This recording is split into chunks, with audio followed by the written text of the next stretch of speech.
Stop saying, I got to go to work. I got to work out. I got to get this weight off of me. I got to go and meet with the people at the school. I got to deal with my coworkers. Change one word in that sentence and everything about your life changes. I get to wake up in the morning. I get to go to work.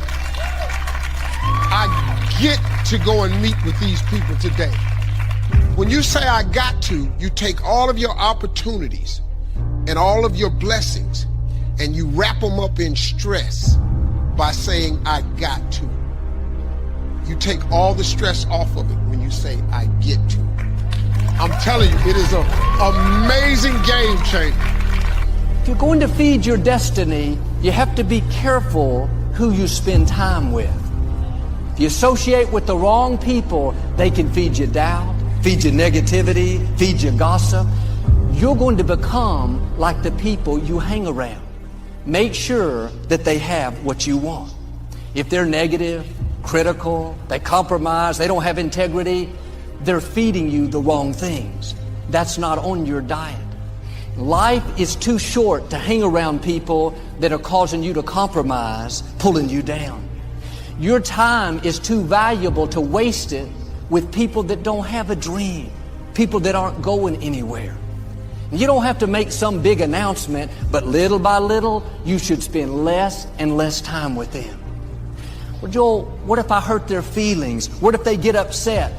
What if you miss your destiny? What if they're keeping you from going to the next level? When you come to the end of life, you won't stand before people. You will stand before God. He has entrusted you with a gift. You have an assignment. There's something for you to accomplish. You have a responsibility to become who God's created you to be. You have to take bold steps to protect what you're feeding. Those coworkers that are negative and critical, instead of going to lunch with them every day, the right attitude is, I love you, but I'm not going to hang around you because you're feeding me doubt, feeding me negativity, feeding me gossip, and that's not on my diet. Sometimes we don't want to rock the boat. We think if we make changes, we won't have any friends. The truth is, you may be lonely for a season, but God will give you new friends, better friends, people that will push you up and not pull you down. But if you don't get rid of the wrong people, you will never meet the right people.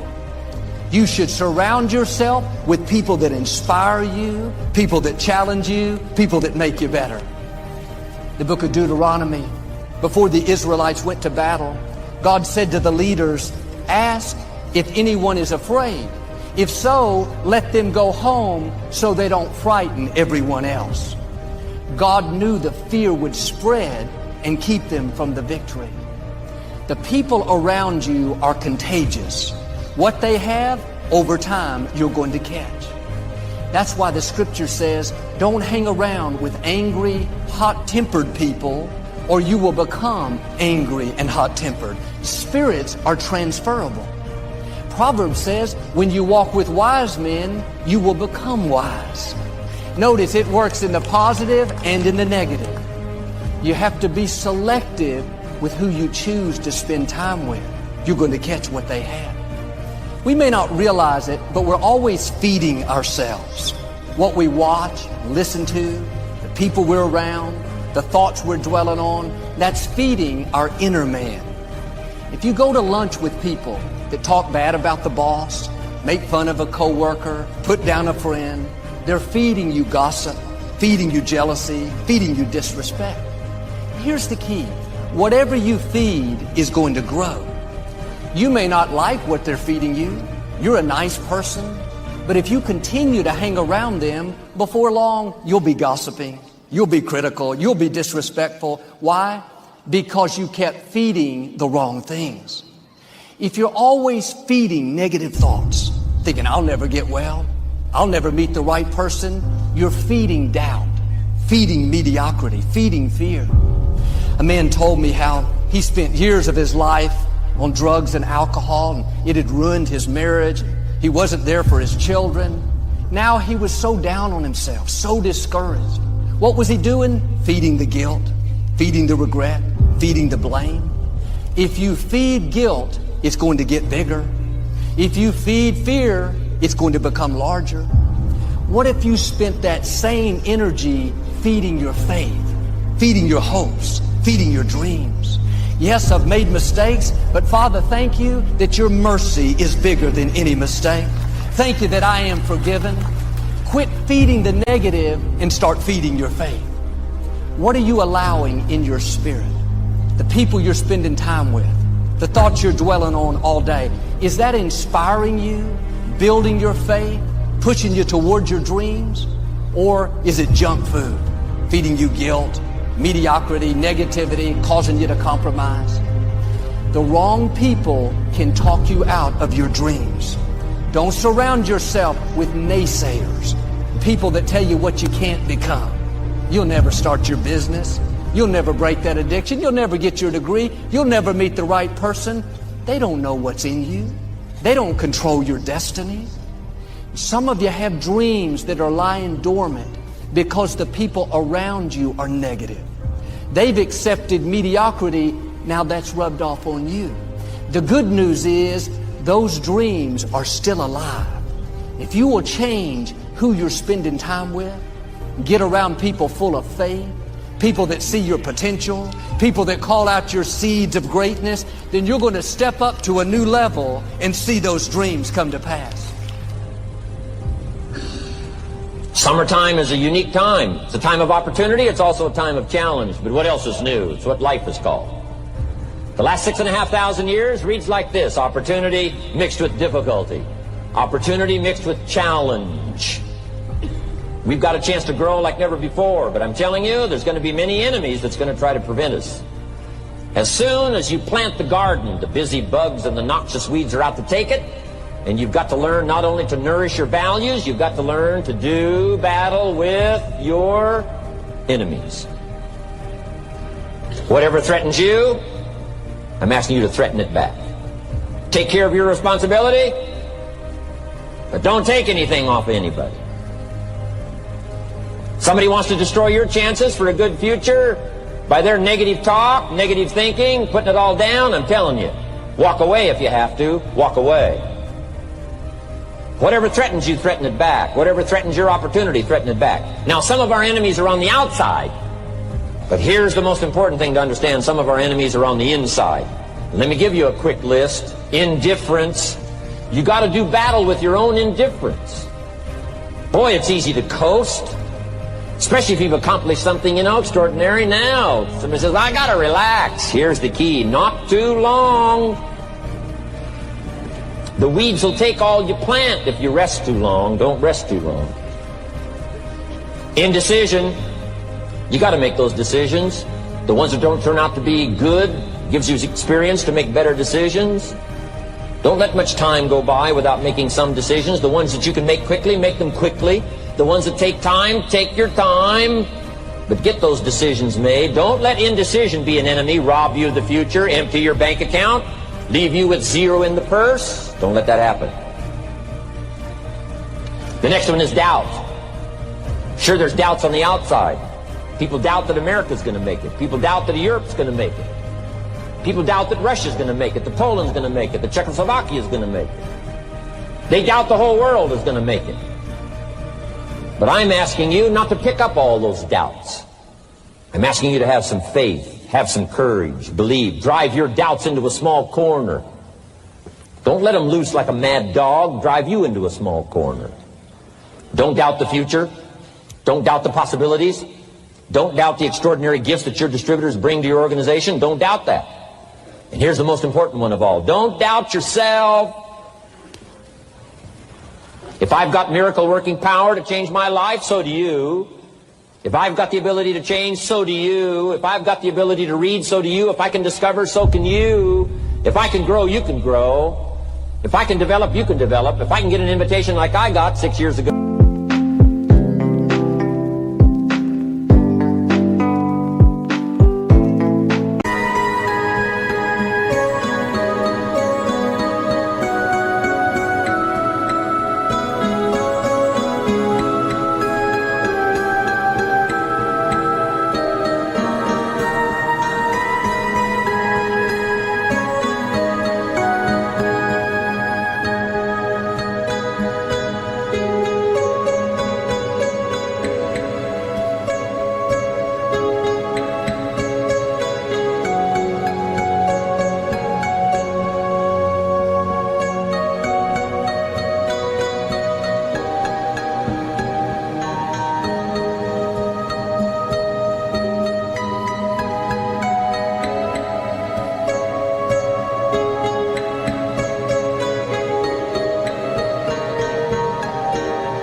help take something around the world, so can you. If I can stand on this platform, Idaho farm boy raised in obscurity, so can you. If the millionaire team can do it, president's team can do it, walk off with the diamonds, the trophies, so can you. I'm asking you, don't sell yourself short. That person that left you, no offense to them, but they're a weed. Quit watering the weed. Quit thinking about the weed. This is a new season. God has divine connections lined up for you. Instead of feeding the hurt, feed your faith. Father, thank you that my latter days will be better than my former days. Thank you that what was meant for my harm, you're using to my advantage. If you'll feed your destiny, God will make up for the wrongs. Isaiah said, because you got a double dose of trouble, your inheritance in the land will be double, and your joy will go on forever. That's my prayer for you, that you'll not only see double restored back to you, but you'll be happier and more fulfilled than you've ever been. In Acts chapter 1, the apostles came together to choose a replacement for Judas, who had betrayed Jesus. It came down to two men, Matthias and Barsabbas. The apostles prayed, asked for wisdom. They finally chose Matthias. But imagine how Barsabbas must have felt. This was an incredible opportunity. The 12 apostles would have their names written on the foundation of the New Jerusalem. They would forever be esteemed and respected. Barsabbas got so close, he almost became one of the honored apostles. He could have gotten discouraged, bitter, dropped out. But instead of feeding his history, instead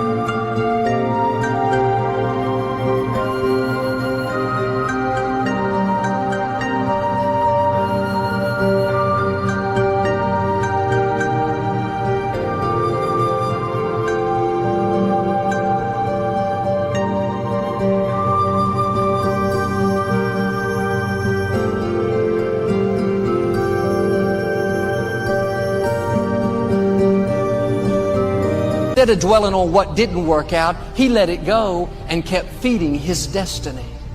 In Acts chapter 2, it says they were all together in one accord, in one place. That means he wasn't there with a bad attitude. He didn't have a chip on his shoulder. He kept moving forward. When you go through a disappointment, something doesn't work out, do like him. Don't feed the negative. Don't sit around thinking, oh man, I missed my big opportunity. God knows what He's doing. Sometimes He will close doors that we think should be open. Maybe you didn't get the promotion that you worked so hard for. You didn't qualify for that loan, for the new house. The relationship didn't work out. That's in the past. God put a period. That's history. Now keep moving forward. Keep feeding.